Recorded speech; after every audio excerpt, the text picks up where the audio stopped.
And right on time, David Hill just strolls into the studio, sits himself down. David, thanks very much for coming in. Well, it's good to be here. You've got more talent here than we have in the whole of the ABC.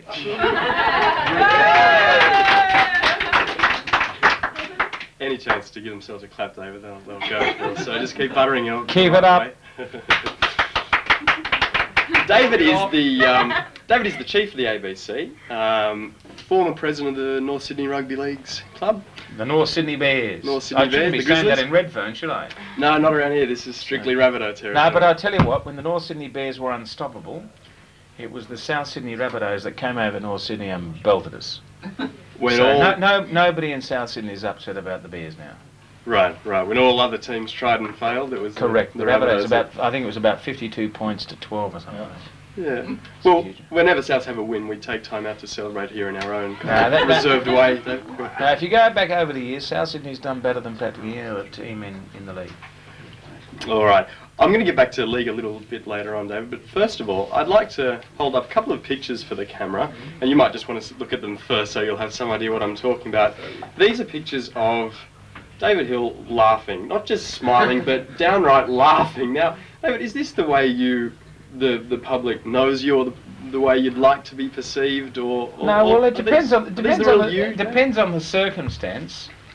One of those is Tom Keneally, the great Australian writer, and Tom and I are part of the founding committee for Australia to become a republic. Yay! And we were, which I was beginning to think was inevitable, and I thought, how long do we want to be hiding behind somebody else's flag and somebody else's head of state? And I think it's about time Australia was an independent country. And Tom and I are on the committee, but you know, I think the monarchists and the conservatives are really going to fight a really hard rearguard action. I don't know that this going to be as soon as I thought now. Right, it's going to go to the Y. It's not going to be a pushover either way. Oh, I think it's going to happen. I mean, because if you ask most Australians, hey, listen, the Union Jack's a nice flag, but is it really ours? And the Queen's a nice person, but is she really ours? Most of them agree with you, but the Conservatives are frightening people. Australians are really conservative, you know. When it comes to, everybody says, oh, yeah, we should be independent, we should have our own head of state and all this and our own flag. But then you say, let's do that, and then people say, hey, you know, you're going to end up with dictatorships. Right. And Australians get petrified. Rather than look to the positives, people assume. Well, I think Australians, too many Australians, are too easily frightened by the prospect that we should dictate to our own destiny. Right. There's a lot of scaremongering going on by both. Bloody oath. No, the Republicans, no. No. The Conservatives, yes. The Tories, yes. And that was a lunch that was out at the Marconi Club, the great Italian club out in the western suburbs of Sydney. And, out at Fairfield. And I gave a speech, and I actually raffled an clutching a Juventus jump. Did you know about that? I've done research though. Oh, good on you. Now, what had happened, there was a grand old Italian Australian, he used to live just down the road here at Kingsford, Jimmy Baiuti. And he came out here in the post-war years, and he was an engineer, and he set up the Apia football club. Right. And Jimmy introduced me to three great Italian things: Italian red wine, Italian opera, and Italian football. The best football in the world. Right. And we were pretty pissed, but he gave me this football jumper. As the saying goes, He gave me this football jumper, and he said it was a Juventus, which is a black and white vertical striped jumper. Right. And Juventus comes from Turin in northern Italy. And he said the jumper belonged to a legendary soccer player called Paolo Rossi. Now, Paolo Rossi scored the winning goals in a World Cup final. How far back are we going? 1982. Right. But Paolo Rossi is a real giant of football. Right.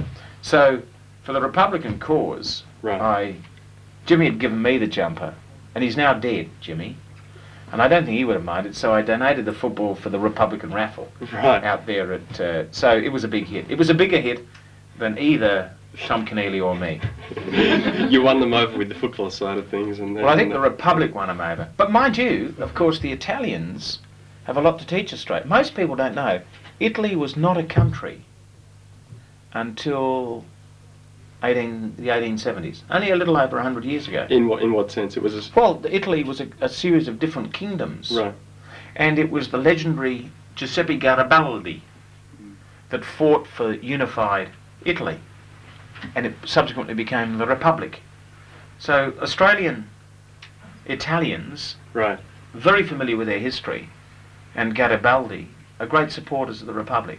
In fact, the Italian Australians are more Republican than most Australians. Not the owner of the restaurant down at East Sydney, the Garibaldi of the same name.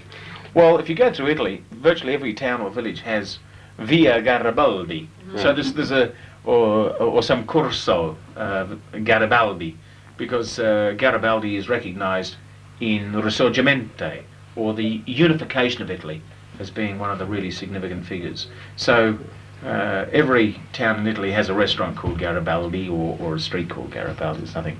Right. Or a square, or a piazza Garibaldi. Some recognitions there Yeah. somewhere, right. Have you spent much time in Italy? Do you speak Italian? Or?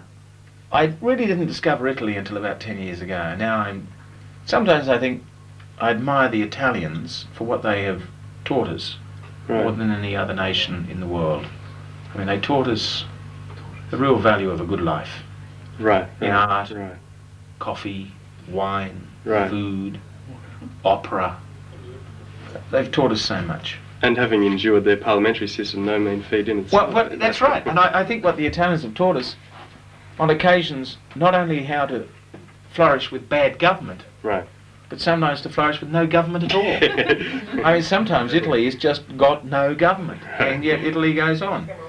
We joke about the Italian military feats, or lack of them, but to them it's not important. Right. I think they've got that to teach us as well. I mean, a lot of countries look to their military, but the Italians don't take that seriously. And I think that's a great quality about the cultured soul of the Italian.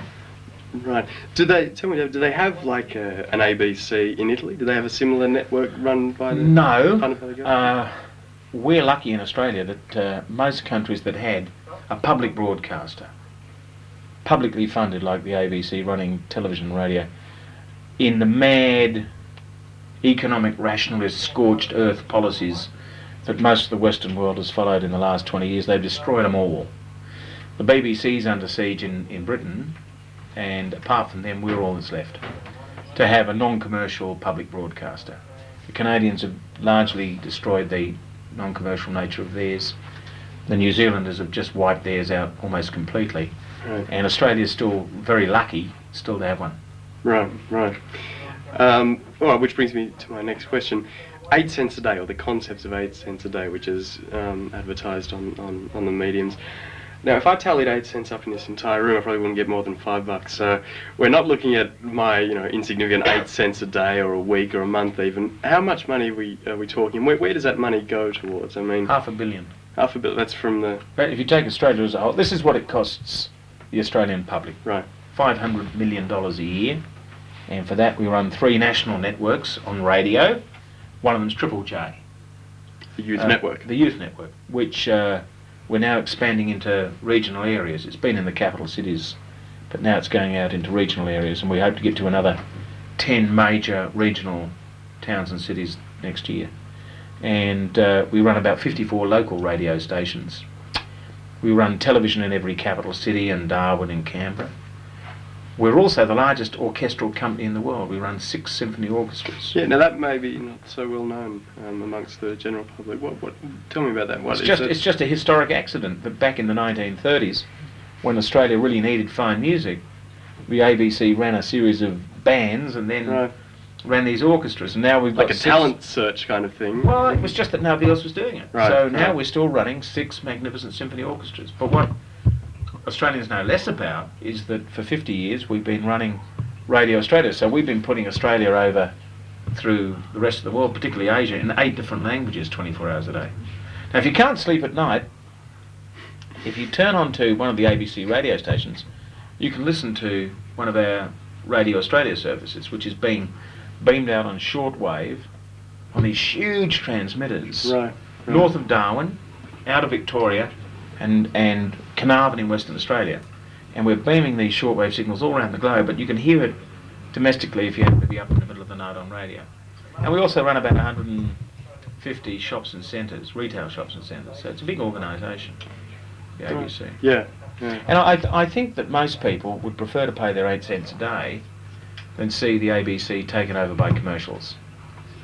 Right. So is that your? Hang on, I think we got 1, 2, 3 supporters for that. That's a very real problem for the ABC because the Conservative opposition, if they had a chance, they would commercialise the ABC. Right. I think a lot of the Labor government would too. Right. Right. Now I think you've got Peter Baldwin coming on next week, haven't you? We may well do. I don't know. Ask him about this. Yeah. I think he's a great ABC supporter. Yeah. Yeah. But I think the overwhelming majority of Australians don't like paying their 8 cents a day. Right. But would much prefer to do that to have a viable, healthy ABC than to see ads on ABC television and ABC radio. Right. Right. So is that your philosophy then for the ABC, that it should provide an alternative to the networks and should be there as a matter of principle rather than something which needs to necessarily make gross amounts of profit? And yeah, somebody said to me once, and I think it's right, the best way to ask yourself whether or not the ABC is worth it is to imagine Australia without it. Right. And I think we'd be a much poorer place. That's not to say we don't stuff things up.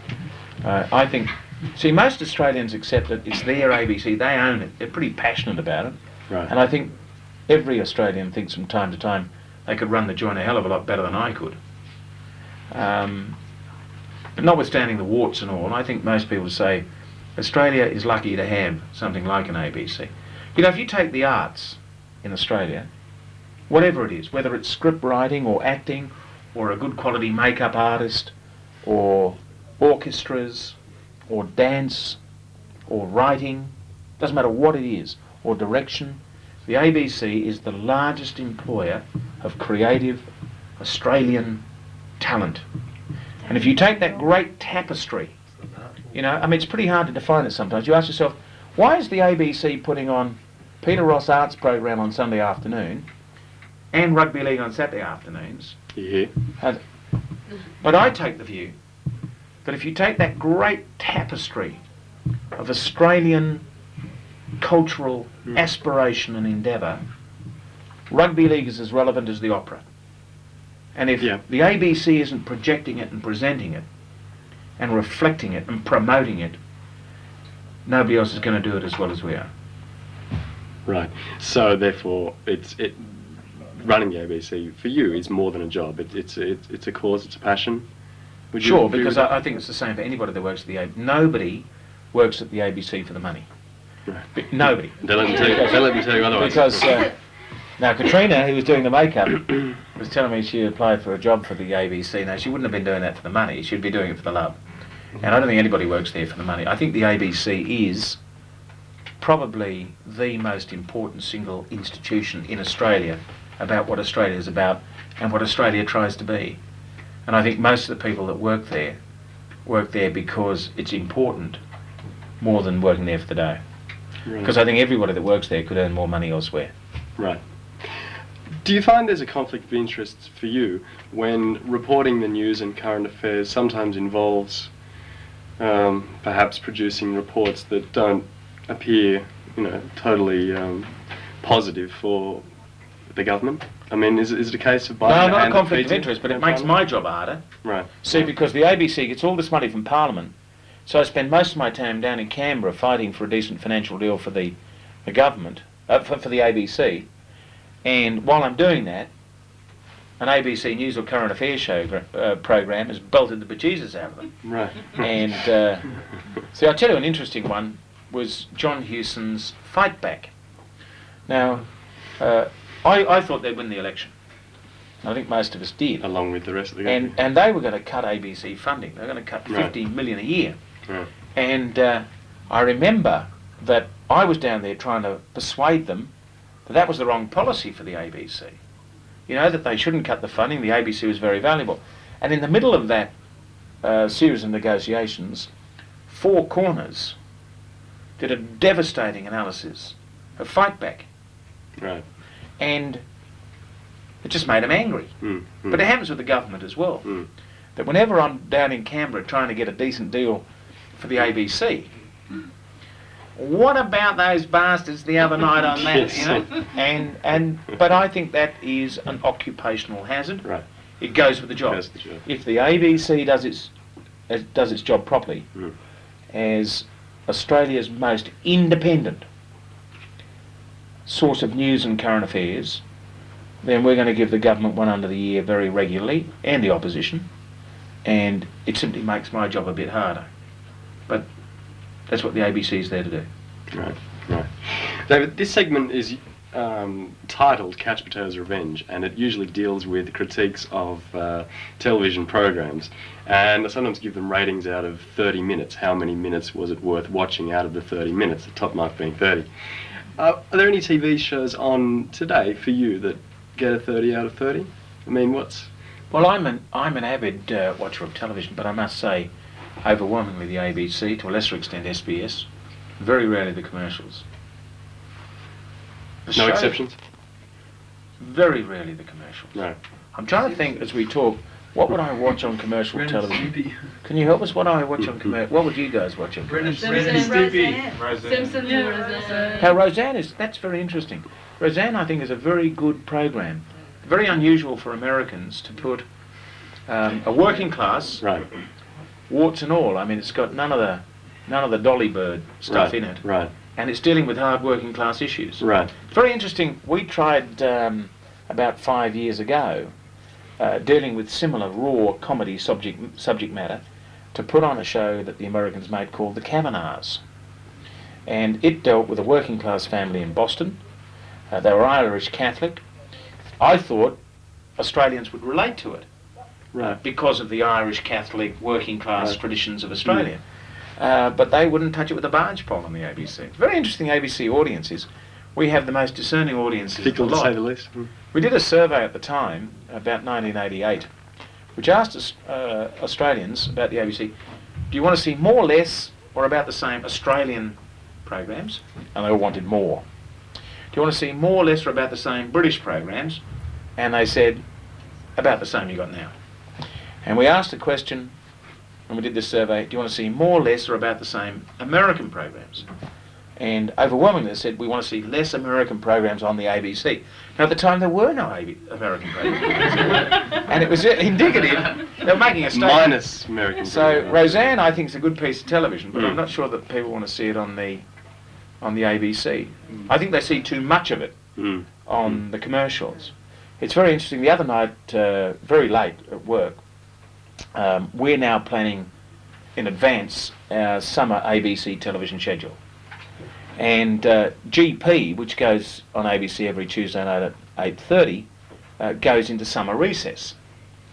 And the head of scheduling said, we've got to find a summer replacement for this. Mm. And he knows of my interest and concern about the big cities in the United States and social decay. And however bad we might think things are in our cities, I spend a lot of time in the United States and New York, and we're seeing a frightful level of violence and social decay. Anyway, he said to me, look, we've got this television program that is about two women detectives in New York, and we all remember Starsky and Hutch, Yeah, right. Yes. but this is the 1990s. Mm. Mm. I mean, this is just... Do you know they'll have 24 homicides every night in the city of New York? You In know, reality. if you take the United Nations measure of hardship among children, New York City, you know, that forefront capital of the United States, is in worse shape than Maputo in Mozambique. It's just, I mean, on any social measure, it's really... So this series is a very gritty portrayal of a black woman detective and a Hispanic woman detective, and I think it's riveting television, but ABC audiences don't want to watch it. The commercials won't touch it, but it's just too aggressive. Mm. Mm. But I'm not sure we will either. Right. I know from the audience here that Degrassi High is very popular. Aspires to be everything that 90210 can't Degrassi be. is... Now, that's not American. Canadian. It's Canadian. Right. And Degrassi is fantastic television. Mm. We get a lot of upset parents about that because, Why? yeah, well, they think that it's adult material. Too confronting. Yeah, it is too confronting for a lot of parents.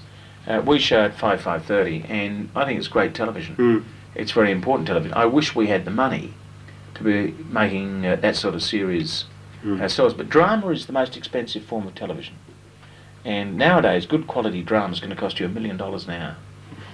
If you take Police Rescue on the ABC, a lot of it's shot around Redfern here, that's almost $1 million an hour. Now the only way we can afford that, it's prime time, attracts a big audience, and we can sell it overseas. But children's stuff's very expensive. Right. We do a lot of children. We do more children's television than anybody in the world. Right. Right. But high quality drama, we need to buy stuff like Degrassi Street as well. Right. Right. One last quick question on your thoughts on the introduction of pay TV. I'll tell you what's happening in Australia and the world, and nobody's tweeting. We are seeing a revolution, an absolute revolution in television and radio.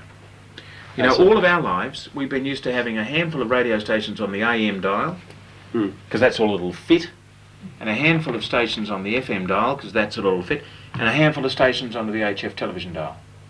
All that is gone. Right. We're now witnessing unlimited spectrum, infinite spectrum. Do you know, in the next 24 months, there are satellites now being manufactured that are going to be launched within 2 years with a technology called digital compression that can put 700 television channels into Sydney if you've got a 2-metre satellite receiving dish, and 2,000 radio 700. stations. Yeah, and 2,000 radio stations. Right. Now, we haven't got the programming to fill that, Right. and the risk is Australia's going to be swamped in a sea of American programming junk. Right. But that's what's happening to broadcasting. Right. Now, the Australian government has said, right, initially we'll allow 10 new channels, but they've earmarked 2 of them for the ABC, and just as well. Because those 2 channels the ABC runs is the best chance we've got. And they'll be here next year. This time next year, you'll have 2 more ABC channels. News, current affairs, children's, education, arts, the quality end, but more significantly the Australian end, and the rest is all going to be foreign. So you can't stop it. The technology is literally out of control now. But what we can hope to do is make sure that we've got a quality Australian role in this new television and radio environment. Right. And your impressions of CTV? The family, the This is people fantastic. that This go is they're so towards quiet making though. Am I that boring? No, they're intrigued. Usually they're all off out having a smoke outside, but I'm not allowed to. Well, I'm tell glad you that. don't let people smoke in here. We've, as you know, when I was president of the North Sydney Bears, I campaigned against the Winfield sponsorship of rugby league. I just think it's great. 15 years ago in Australia, we made, I think it's the Whitlam government made a decision to ban advertising of cigarettes on radio and television. But they left this loophole in the Act. Right. And it's really the tobacco industry. They said you can't advertise cigarettes except if it's incidental or accidental to the televising of something else. Sport! Right. So Winfield bought the rugby league, and Benson and Hedges bought the cricket, Yeah. and Rothmans bought the Spinnaker, and Marlborough painted racing cars. And what they've done is they've used... All incidental. All To the incidental. sport. So if you're televising a Grand Prix or a Sydney Hobart yacht race or a game of rugby league, you're advertising cigarettes. And we managed successfully to get the federal government and the state government to introduce legislation. Now it's going to be phased out, which is a good thing. So I'm glad that you're in keeping with that, the spirit of that, by banning smoking in here. We banned smoking in the ABC, and the other good thing was, and now people have to really make an effort to go outside to smoke. And a lot of people are giving up. Right. That's Too bloody hard, yeah. And that's a good thing. So to all you gaspers out there, do yourselves a favour, and the rest of us a favour, and give it away. All right. Well, thanks very much for joining us on the show tonight, David. We hope to see you again down here soon. If you just Anytime. want to pop in and have a look in. And that's it for this week on Couch Potatoes Revenge. If I'm still alive next week, I will be back. However, that is doubtful at this stage. So thanks for joining us, and we're going to throw to a You time promise? now. Do I promise? Well, you have it in writing. So it's bye for now.